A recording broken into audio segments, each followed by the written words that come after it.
RRI Radio Tangga Bencana COVID-19.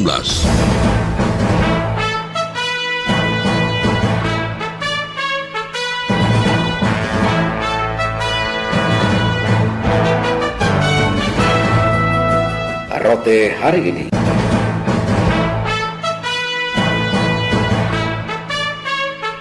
Selamat pagi pendengar, Anda mengikuti rangkaian informasi yang terangkum dalam Rote hari ini, edisi Sabtu 16 Mei 2020. Dari Rote dan seputaran Nusa Tenggara Timur, ada beberapa informasi yang menjadi rangkuman Rote hari ini di antaranya.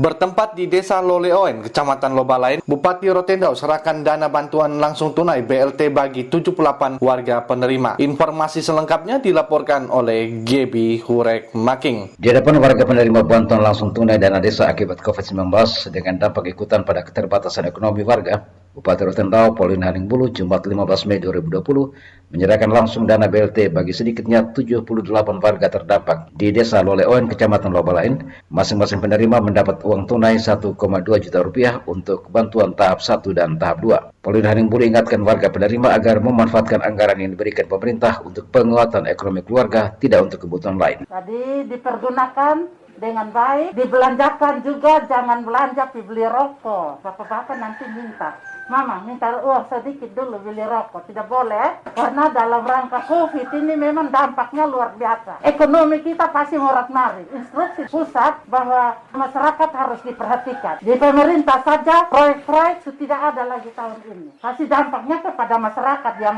buruh harian. Sehingga kami ada di sini untuk menyerahkan sekedar, untuk membantu masyarakat, untuk sekedar beli beras. Yang penting ada beras, kita bisa makan. Terhadap kebenaran data penerima, Kepala Desa Loleoen Martinus Menoh mengatakan BLT 2 tahap, tahap 1 bulan April dan tahap 2 bulan Mei, dengan total dana yang disalurkan sebesar Rp93.600.000. Di luar 223 kepala keluarga penerima bantuan program PKH dan sembako Kementerian Sosial. Selain menyerahkan bantuan langsung tunai, Bupati Pauline Haningbulu didampingi Wakil Bupati Stefanus M. Saek menyerahkan bingkisan sembako dan pembagian masker bagi sejumlah warga lansia desa. Penyerahan dana bantuan langsung tunai disaksikan Camat Lobalain Nusri Sakarias, Unsur Babin Kaptimas Desa serta Kabak Umum Setda Rotendau Handri Besi. Dari Beranda Selatan NKRI, Gebi Hurek Making melaporkan. PT Pos Atambua selaku kantor bayar Jumat pagi mulai menyalurkan dana tunjangan hari raya THR Lebaran sebanyak 2.800 orang pensiunan di Kabupaten Belu dan Malaka, Nusa Tenggara Timur. Informasi selengkapnya Ferdi Asi menurunkan laporannya. Kantor Pos Atambua Jumat 15 Mei 2020 melayani pembayaran dana tunjangan hari raya THR Lebaran bagi kalangan pensiunan ASN TNI Polri di wilayah perbatasan Atambua Kabupaten Belu maupun Kabupaten Malaka, Nusa Tenggara Timur. Kantor Pos Atambua sebagai kantor bayar akan melayani pembayaran THR Lebaran tahun ini kepada kurang lebih sebanyak 2.800 orang pensiunan. Kepala Kantor Pos Atambua Riki Ramadan mengatakan karena setiap kantor pos melayani pembayaran THR, untuk itu setiap pensiunan tidak semestinya datang ke kantor pos di Atambua, namun bisa juga mengakses layanan terdekat kantor unit maupun kantor pembantu yang ada di wilayah kecamatan. Jumlah penerima itu kurang lebih 2.800 orang. Itu untuk Kabupaten Belu dan Malaka. Dan pembayaran sendiri itu kan di semua kantor pos dibayarkan. Jadi setiap pensiun tidak mesti datang ke kantor pos di Atambua. Bisa juga di kantor pos unit atau KPC kami di kecamatan. Di Belu itu ada 5 KPC, di Malaka ada 4. Jadi bisa mengambil gaji di kantor pos terdekat. Sementara terkait ketentuan aturan physical distancing di tengah merebak virus corona COVID-19 saat ini, pihaknya tetap menerapkan ketentuan aturan dikeluarkan pemerintah dimaksud. Mereka yang hendak masuk ke halaman kantor sebelumnya sudah melalui pengukuran suhu tubuh serta mewajibkan mengenakan masker dan cuci tangan. Juga terdapat pembatasan mereka yang masuk ke ruang tunggu dengan nomor antri ke loket pembayaran. Sebetulnya kami tidak membatasi dalam artian sekian ratus harus itu berhenti, tidak. Yang kami batasi adalah yang masuk ke ruang tunggu. Masih hanya 10 orang. Menghindari kami menggunakan satu pintu saja. Di depan itu kami sediakan satpam untuk pengecekan suhu dan tempat cuci tangan. Jadi sebelum masuk kita screening dulu, jangan sampai ada yang demam dan keadaan tidak baik supaya kami tidak izinkan dia masuk begitu. Untuk loket pelayanan penerimaan THR di kantor Pos Atambua, sesuai jam kerja dibuka hingga pukul 15 jam 30 3 sore, sehingga bagi mereka pensiunan pun tidak perlu lebih awal namun bisa datang di waktu senggang, tetap bisa menerima tunjangan yang menjadi hak mereka. Sementara salah satu pensiunan Joseph Fernandes mengatakan kekhawatiran bersama saat ini adalah ancaman wabah virus corona. Untuk itu setiap kita harus tetap mematuhi aturan pemerintah seperti lazimnya diminta untuk selalu menjaga jarak, menghindari kerumunan termasuk saat hendak menerima gaji. Ya, kita sendiri berusaha harus kita harus jaga jarak dan menghindar dari kerumunan sehingga bisa memutuskan rantai penyebaran pandemi COVID-19. Kalau ada security yang atur kita harus taat dan dia tentu melaksanakan itu sesuai dengan instruksi atau perintah dari tugas gugus yang ada di kabupaten, provinsi maupun pusat. Pemberian tunjangan tentunya menjadi kabar baik bagi kalangan ASN, TNI, Polri maupun para pensiunan, kendati di tengah kondisi sulit ekonomi, mereka masih bisa menerima tambahan pendapatan di luar gaji pokok.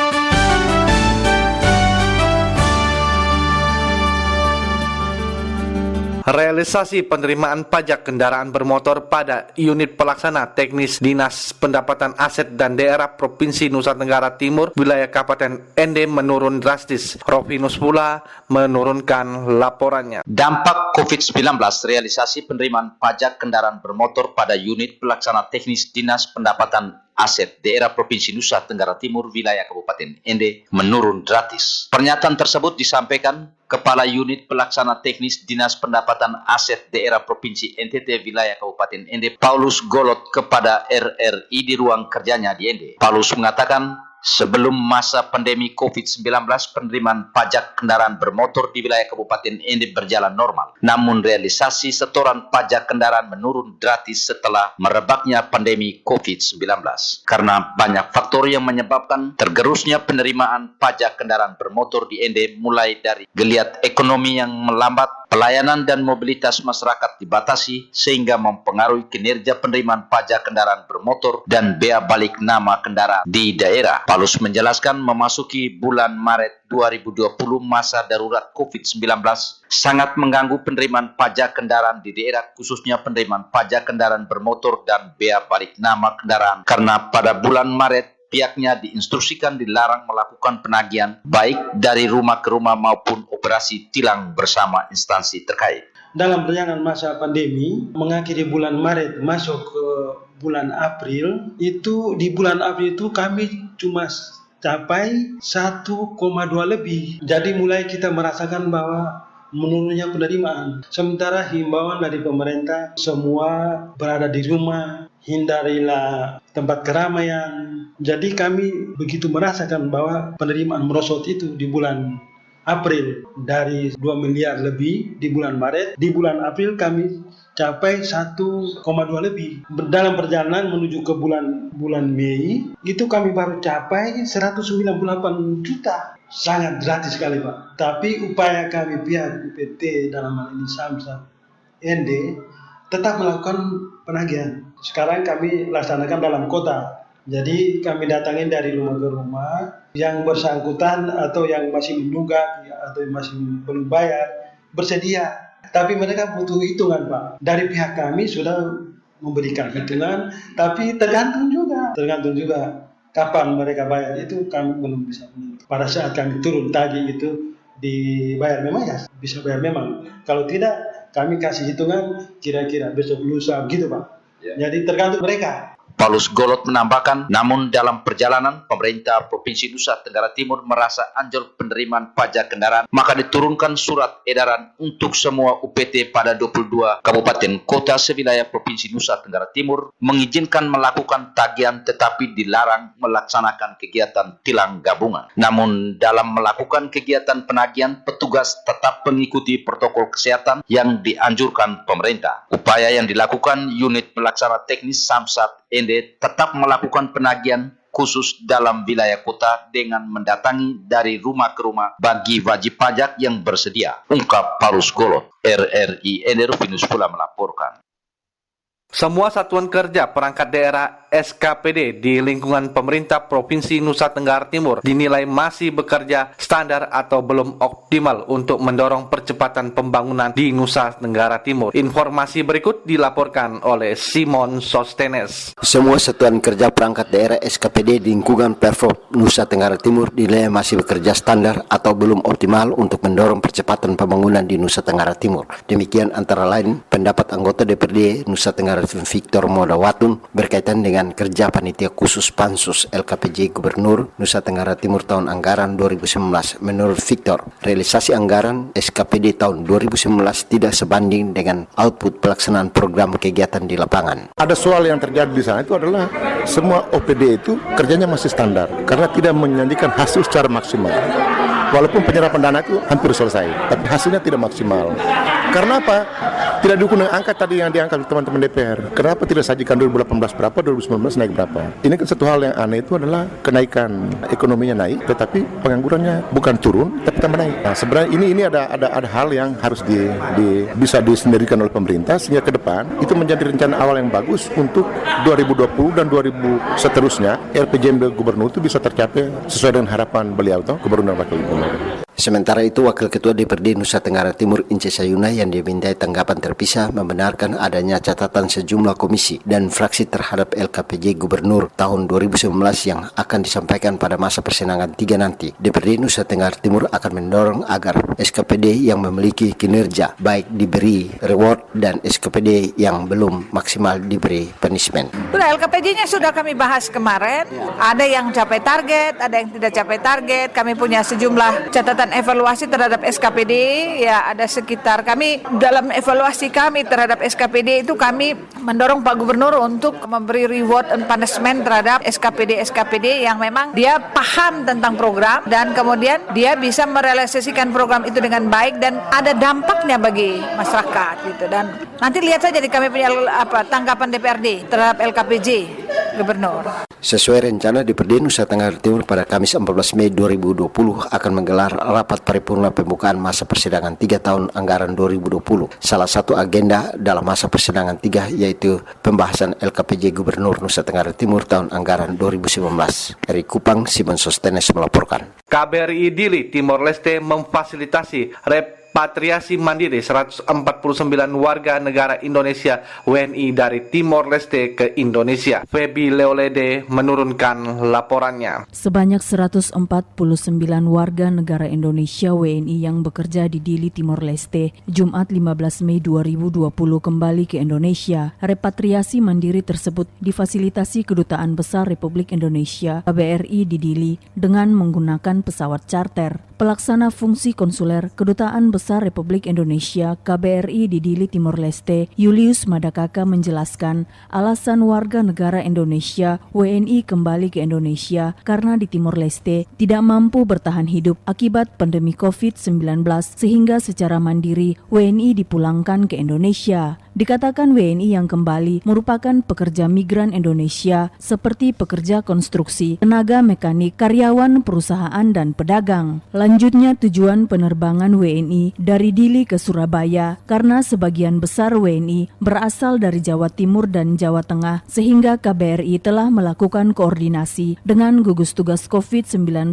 Jawa Timur dan Jawa Tengah untuk dilakukan pemeriksaan sesuai protokol kesehatan. Tanggal 15 Mei 2020, KBRI memfasilitasi pemulangan mandiri 149 warga negara Indonesia dari Timor Leste dengan menggunakan pesawat sewaan dengan rute Dili Surabaya. Dari 149 WNI tersebut, sebagian besar berasal dari 2 provinsi yaitu Jawa Timur dan Jawa Tengah. Sementara beberapa di antaranya berasal dari Jawa Barat, DKI, Jambi, Banten, Sumatera Utara, dan Kalimantan Selatan. Ada juga dari Provinsi Bali dan Nusa Tenggara Barat. Dalam proses repatriasi WNI tersebut, KBRI juga telah melakukan komunikasi dengan pihak-pihak terkait di Indonesia, khususnya Pemda maupun gugus tugas Provinsi Jawa Timur dan Provinsi Jawa Tengah memfasilitasi kepulangan warga negara Indonesia tersebut dari Bandara Internasional Juanda. Menurut Julius, proses repatriasi WNI dari Timor Leste ke Indonesia merupakan yang pertama kali dilakukan di tengah status state of emergency yang diberlakukan pemerintah Timor Leste. Pihaknya juga mengharapkan WNI yang ingin kembali ke Indonesia menggunakan jalan darat dapat memanfaatkan akses PLBN yang dibuka setiap hari Rabu. Proses repatriasi WNI dari Timor Leste ini adalah pertama kali dilakukan selama situasi darurat atau state of emergency. Sementara pemulangan melalui jalur darat, kami terus menghimbau WNI untuk memanfaatkan akses yang dibuka oleh pemerintah Timor Leste setiap hari Rabu pukul 10 sampai dengan 12 siang. Diharapkan WNI yang masih berada di Timor Leste tetap waspada mengikuti aturan pemerintah. Meski kasus positif COVID-19 di negara Timor Leste tersisa 1 orang. RRI Atambua, Feby Leolede melaporkan.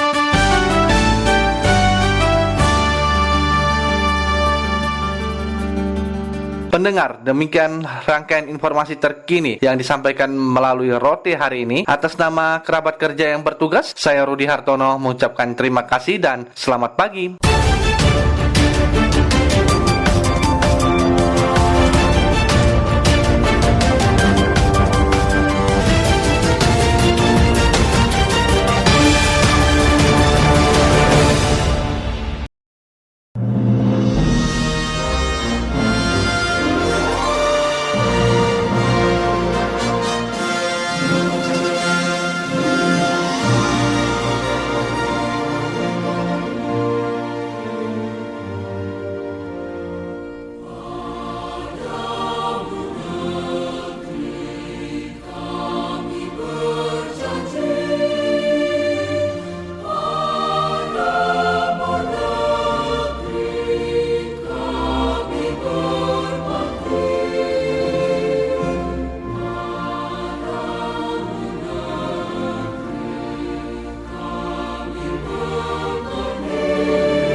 RRI Radio Tangga Bencana COVID-19.